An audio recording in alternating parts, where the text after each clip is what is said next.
Good morning, everybody. How are you doing? This is your press conference reaction and latest news morning show, as we normally do here on a Friday on the Toon Review. I hope everybody is doing well. Eddie Howe has, of course, spoken to the media ahead of the game at the Hill Dickinson Stadium tomorrow, where we take on Everton in a huge game in the Premier League.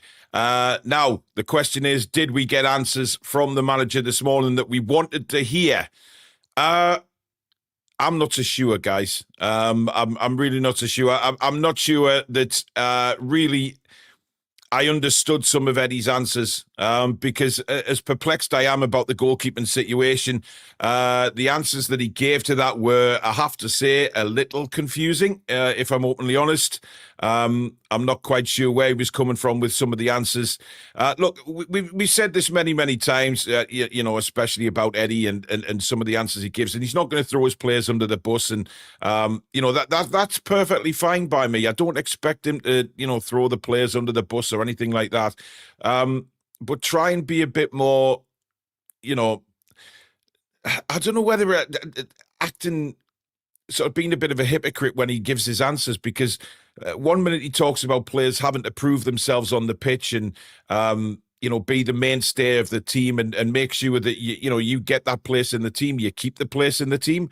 I mean, guys, I'm not really sure that you know, 1 minute he says something, the next minute he says something different, and it's very confusing. And the fact that it took a while before anybody asked about Nick Pope was a little bit strange. I think it was Keith Downey finally, in his final question, poked the bear, and a few others after that asked some questions about Nick Pope.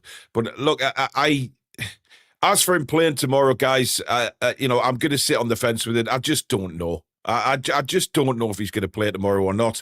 I'm a little confused by the whole situation. If I'm bluntly honest, I kind of look at it and think, well, will he play? You know, you try and dive into the answers a bit more that he's gave to the reporters, and you think, well, is he actually saying that he's making the call? Is he not making the call? But he went on to praise Nick Pope on you know, numerous occasions about him being a great shot stopper, and that he's made some world-class saves for us. Yes, he has, but he's also made some absolute world-class flops. And it's 3 away games in a row now. And you're kind of thinking, well, come on, how long does this have to go on for?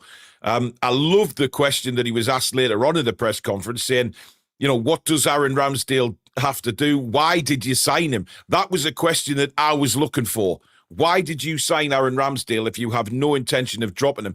And then he went on to spiel about, you know, what he brings to the dressing room, what he brings to, you know, challenging Nick Pope, etc. And all the answers he gave there just led back me to thinking, well, put him in the bloody side then. You know, if this is what you brought Nick Pope in for, then put him in the team. Do it. But listen, I don't know, guys. I really don't know if he will play Aaron Ramsdale tomorrow or whether he'll still go with the same old Nick Pope. I'm confused. Some of it, like I say, I was bamboozled by some of his answers.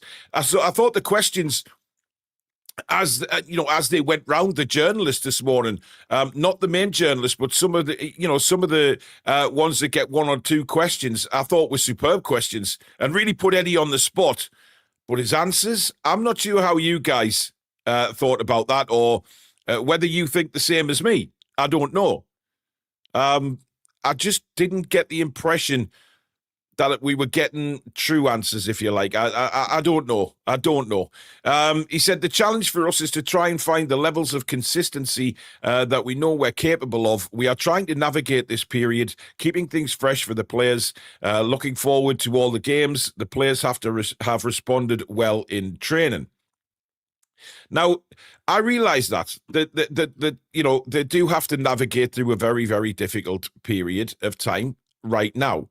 But that period of time, for me, spells the end of Nick Pope. That, you know, you're navigating through a difficult time. And one thing that really pissed me off, right, and this was a comment that he made halfway through the press conference regarding the goalkeeping situation. And he turned around and he said, that it's very important for the defenders in front of you. When he was asked about rotating goalkeepers, it's very important to have, a stable goalkeeper in there who the defenders trust and who you get an understanding with. Now, can I just say, the times I've seen Ramsdale in goal this season, he has been fantastic with the back four in front of him. He's been very calm. The back four have looked very calm. There's been nothing really that would indicate that Aaron Ramsdale makes the defenders go all crazy. But you look at Nick Pope at the minute, and how do you, as Malik Chow, for instance, if you're Malik Chow, do you still have the same faith in Nick Pope that you did a few weeks ago? I'm not so sure you do, because Malik clearly told Nick Pope to get back on his line. He completely ignored him. He came out, he made a complete fuck up, and there you go. So the defenders are looking at each other thinking, well, hang on a minute, we're telling the goalkeeper this, we're telling the goalkeeper that, and he's clearly not listening to us. And you look at the mistakes Nick Pope's made, how on earth is that going to enable you to have a stable back four when they haven't got faith in the goalkeeper? They won't say that to Eddie, but it's clear to me that on the pitch, there is, you look at the mistakes Pope's made, and if you're in front of Nick Pope, you're not confident. You're not confident in that goalkeeper right now.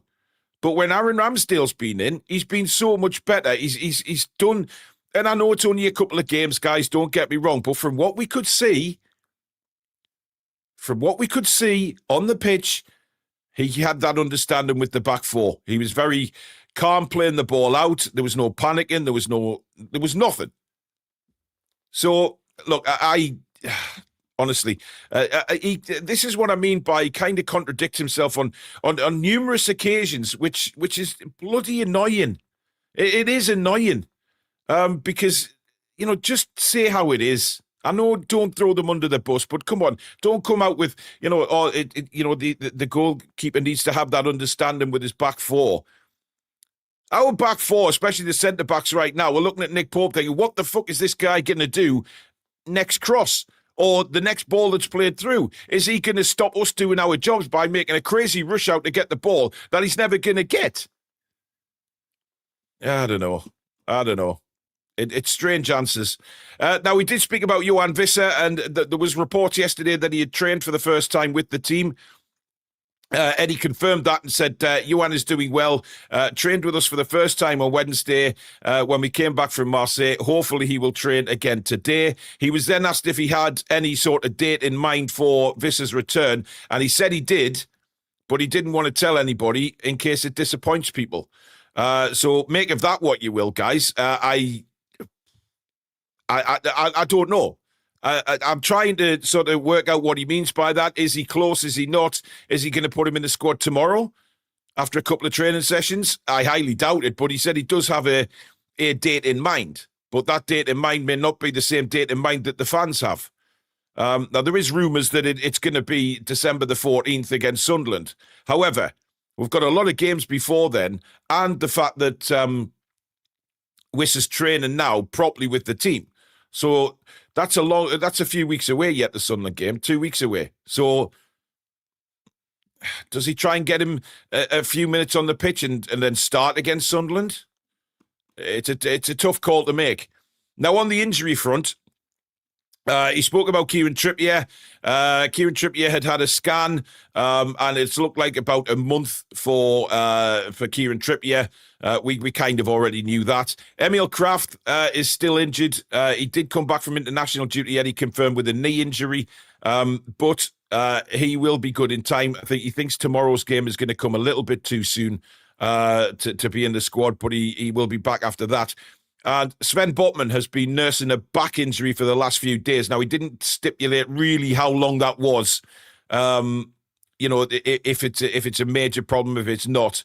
But he did state that he's been nursing a back problem. But I don't think, from what he said, I don't really think that it's anything serious or anything to particularly worry about if you're a Newcastle fan.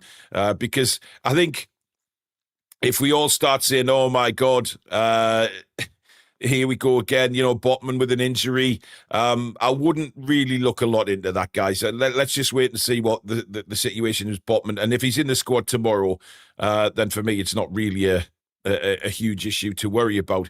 Obviously, not having Trippier there is going to be a big miss for a month. The job for Tino now is going to be excessive. He's going to have a lot of work to do, Tino, but he's been out a while. He's fighting fit. He's ready to go. So I wouldn't particularly say that there's a problem with Tino's fitness. He is a fit young lad, ready to go. And we'll see how that develops. Now, Mervyn Cox says he said he had no favourite. Yeah, I know. Look, he was asked as well that the Newcastle fans are wanting Nick Pope dropped. That was a question later on, and I loved that question. I absolutely loved that question. The fans, do you listen to the fans? Do you listen to any feedback from the fans? And he did say that the fans are very important to the team, obviously, and he does understand that the fans will have opinions. However, he is the main man paid to make the big decisions. And I kind of agree with him. He is. It doesn't matter what the fans say. The fans could, want one thing, but the manager wants another. That's fine. He is paid the big bucks for exactly that reason, folks. So I'm not going to really make an issue of what Eddie said there, but he's got to understand, and surely he has to know that 99.9% of the fan base want Aaron Ramsdale in goal.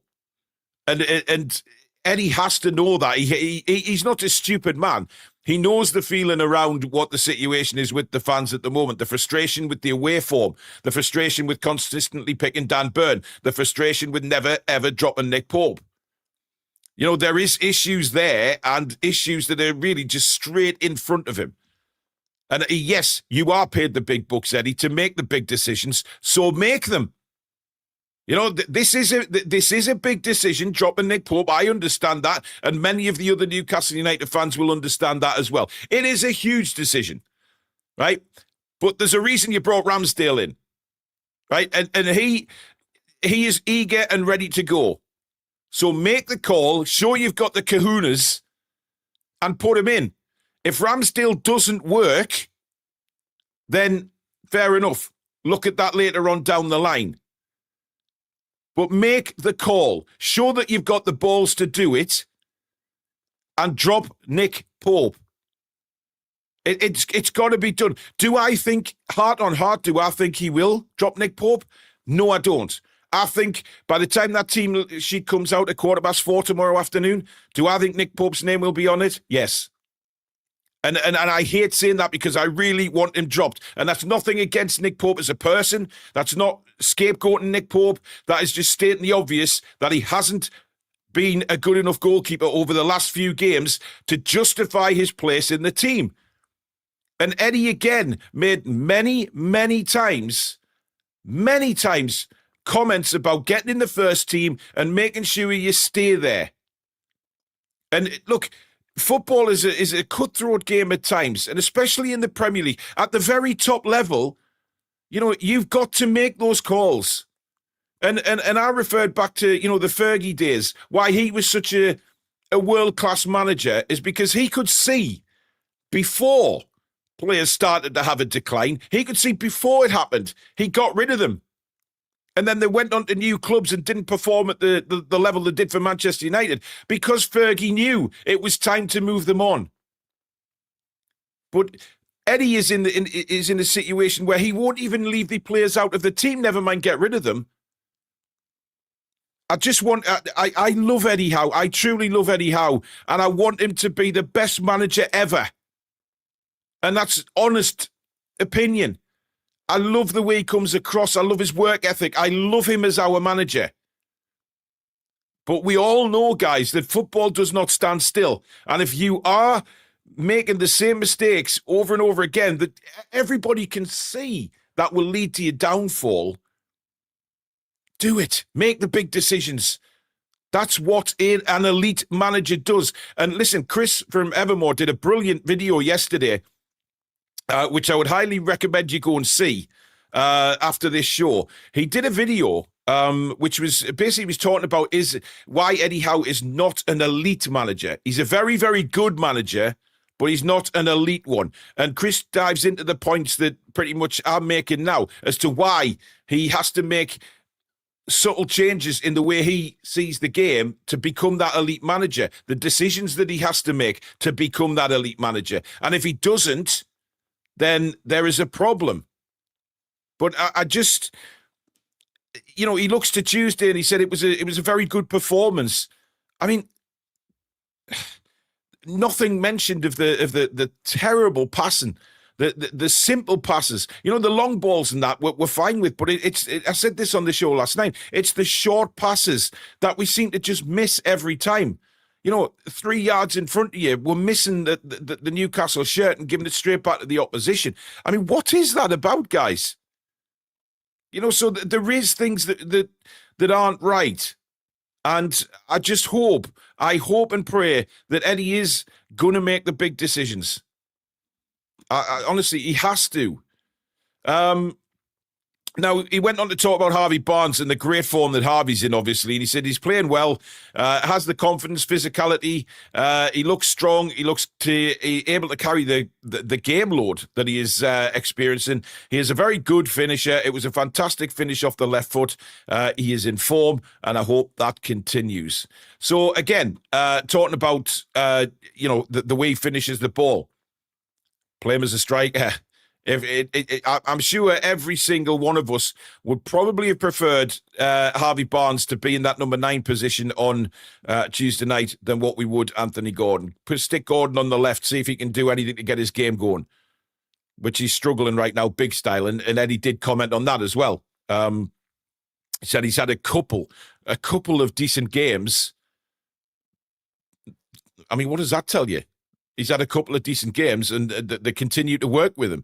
I mean, he's just not in form at all, and he keeps saying that he's desperate to get back to the high standards. I'm not seeing that. I'm really not seeing a player that is desperate to get back to the high standards. But hey, I mean.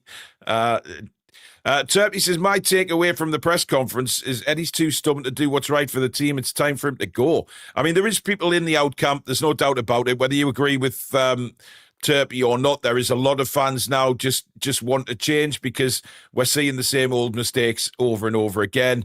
Super Chat here says, would you sell Gordon in January if you got a good offer? Yes, I would. Absolutely. As long as we replaced him, of course. It's not just about selling a player. That's something that we really can't afford to do. It's not about just getting rid. It's about making sure that whoever comes in next is capable of doing a very good job for Newcastle United. And at the moment, Anthony Gordon's not doing it. Alanga's not doing it. We've got players. Murphy is very inconsistent, I guess. But he's still, even when he's not consistent, he's still getting assists. So we need players in who are going to contribute, and certainly Gordon and Alanga at the moment just not contributing. Ricky says, I'm fed up with Eddie's clarity on questions asked. I've had enough of his press. So poor communication skills, like his man management. If he plays Ramsdale, I'll pay TTR 25 quid. Look, I don't necessarily agree with that he comes across in press conference. I think he's very interesting to listen to, Eddie Howe. But you know what? I guess people are going to get the same old answers from him. He's pragmatic. He doesn't want to throw, like I say, anybody under the bus. And it's a very difficult time for him, I suppose, answering questions in press conferences that he particularly doesn't want to answer. But he did admit that he knows that he has to answer those questions. That's part and parcel of the job. Peter Highland says, hey Paul, hope you're well. I'm coming back to England from Australia for Christmas and spending it with family in Kendal, and got tickets for the Fulham quarter-final. Can't wait. Great stuff, Peter. You have a safe trip over here, my man, and I'm sure you're going to have a fantastic time. And hopefully the lads can turn it on for you in the game against Fulham. Now, speaking about Joe Willock, now the question arose about about Ramsey as well. But I just didn't understand his answer as to what Jacob Ramsey's got to do to get in the side. He says, Joe was excellent. He has trained well in the last few weeks and he is really focused on trying to impress. I think that was his best performance since his injury. He has had good games in between, but he felt physically good. I was really pleased for him. Now, there's no doubting that we all said that Joe Willock really did excel on Tuesday night. He was excellent. a little bit like the old Joe Willock, getting the ball, driving us forward, and that's what we wanted to see. We really wanted to see that from Joe Willock, and I guess we did. I was very pleased, and I think a lot of people were. I've hammered Joe Willock this season and last season as well, just not good enough. But then what are we going to do with Jacob Ramsey? Really? I mean, he's just going to sit on his arse, and it's such a shame. It really is. We've spent a lot of money on Elanga and Ramsey at the moment.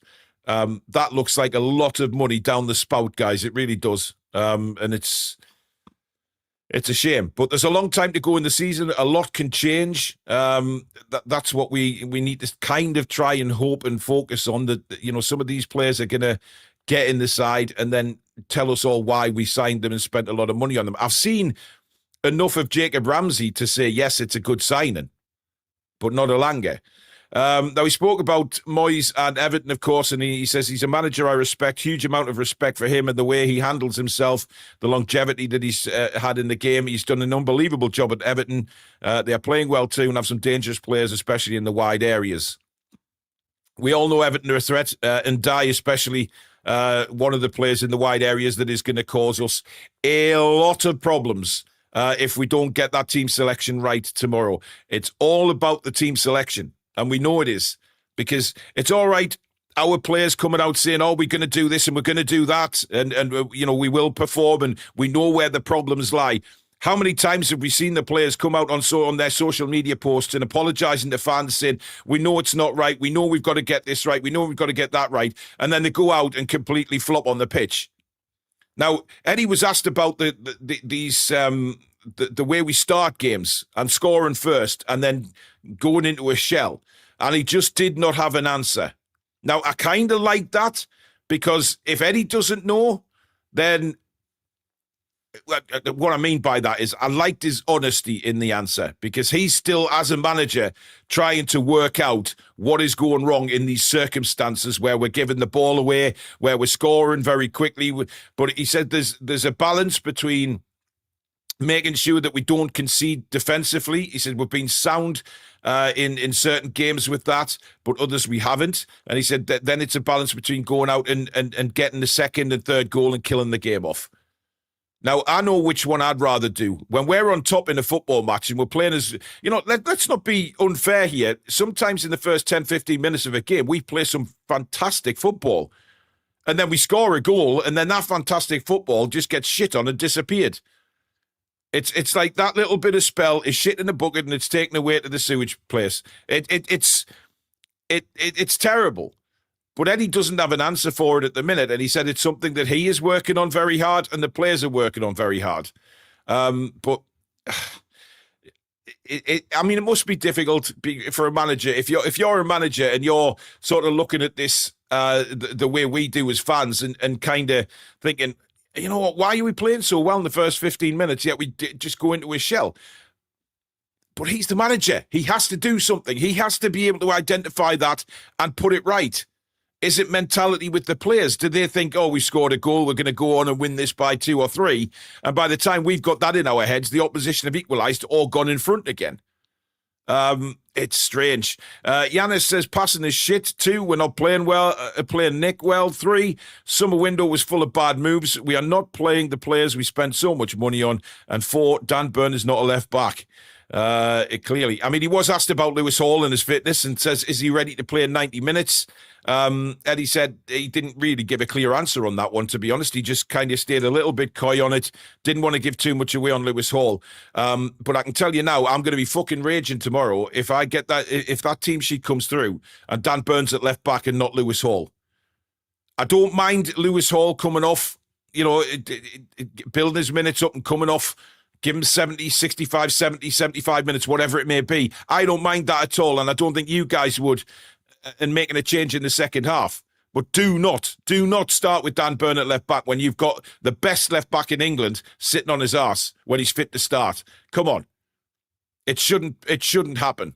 And he should not accommodate Dan Burn in the side. This is showing his big cojones. This is showing if he is a world-class manager or wants to be an elite manager by making the big calls. This is the first time, folks, that Eddie has to make a decision on Dan Burn. it was taken out of his hands last week against Manchester City, of course. This time it's not. This time it's not. He has to now make the decision on dropping Dan Burn. It's not a case of the decision's been made for him. But I will be absolutely foaming if Dan Burn's at left back. And I don't want to hear anybody say, oh, Eddie's the manager, you know, he knows best. I'm sorry. If he picks Dan Burn tomorrow, that just proves to me that he does have his favourites and he just cannot leave them out, no matter how they're playing. And I'm fearful of that. I really am. I just hope he's got the balls. And for me, I've said it 2 or 3 times during this show this morning about having the cojones to make the decisions. These are huge decisions that Eddie has to make tomorrow. Probably some of the biggest he's had to make in a long, long time, about dropping his goalkeeper and starting Lewis Hall. They are massive decisions that he simply has to make. He can't back out from them. Well, he can. He can chicken out completely and play Burn and Pope tomorrow. But I fear if Nick Pope's in the side, because I fear for the defenders in front of him, because they have not a Scooby-Doo what that man is going to do. Whether he's going to come for a cross, he's going to come flying out his goal, whether he's going to have a decent communication with them. Something Ramsdale seems to be able to do in the games we've seen him so far this season, is he's very calm on the ball. He gives you that very calm in nature. So if you're a defender in front of him, you think, yeah, goalkeeper's got this handled. I don't need to panic about this. Everything's going to be fine. But listen, we'll discuss. We've got a big job tonight, as usual, picking a Newcastle side. What we'll probably do is do what we want, and then we'll see. We'll do a team what we think Eddie will play, and see how that differs from what we want as fans and obviously podcast hosts and things like that. And we'll have a good look at it. So join us at 7:00 tonight. For the preview to the game. I'm sure you guys are going to have your say as well. We might run a couple of polls as well about who you want to start. And we'll have a good show tonight, a good discussion about it. And we'll have a look at Everton. We'll have a look at their recent form, playing very, very well at the minute, of course, coming off the back of a 1-0 win at Old Trafford with 10 men. An absolutely fantastic performance that was by Everton. So this isn't a game that we're going to hopefully turn up and think, oh, it's Everton. You know, we've got better players than them, because they are playing so well right now. Moyes has got them well drilled. And it's going to be a tough game. Obviously, new stadium to go to this time. But Everton's fans right on top of you, they will make it very difficult as well. So they've got to be at the best. They have to be. But there you go. That's it. If you're watching this on a replay later on in the day, let me know in the comments what you thought about what Eddie had to say. Who do you think he'll play? And of course, join us again tonight at 7:00 for the preview. I think it's me, Alex, and Lady Sam on tonight. So it should be a great show. But in the meantime, folks, have a cracking Friday. Give it a like if you've enjoyed the show this morning. And of course, if you are new to the channel, whether you're watching it live or on a rerun, please do subscribe. It is free of charge. But don't forget to hit the notification bell so you never miss an upload. And of course, visit our website, thetoonreview.com, for all the channel merchandise on there. Hoodies, t-shirts, there's caps, there's mugs, there's travel mugs, there's all sorts on there. So please head over to thetoonreview.com and support the channel that way. But in the meantime, guys, thank you very much for tuning in. Have a brilliant Friday, and we'll see you all again tonight. Take care. Come back and check on some green.